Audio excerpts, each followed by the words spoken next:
சேலம் மாவட்டம் மேட்டூர் அருகே 4 ரோடு பகுதியில் நள்ளிரவில் ரவுடிகளுக்கு இடையே ஏற்பட்ட கேங்வார் காட்சிகள்தான் இவை.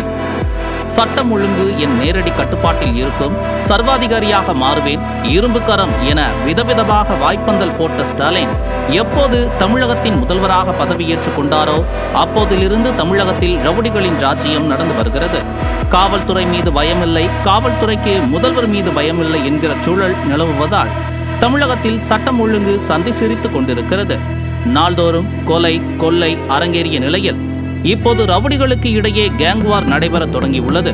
அந்த வகையில்தான் சேலம் மாவட்டம் மேட்டூர் அருகே நள்ளிரவில் ரவுடிகளுக்குள் மோதல் நடந்துள்ளது. மோதல் குறித்த சிசிடிவி காட்சிகள் வெளியாகியுள்ள நிலையில் சம்பவம் நடைபெற்று 1 வாரமாகியும் காவல்துறை வழக்கு பதிவு செய்யவில்லை என மக்கள் குற்றம் சாட்டுகின்றனர். ரவுடிகளின் இந்த தொடர் அராஜகத்தால் பொதுமக்கள் நிம்மதி இழந்து தவிக்கின்றனர்.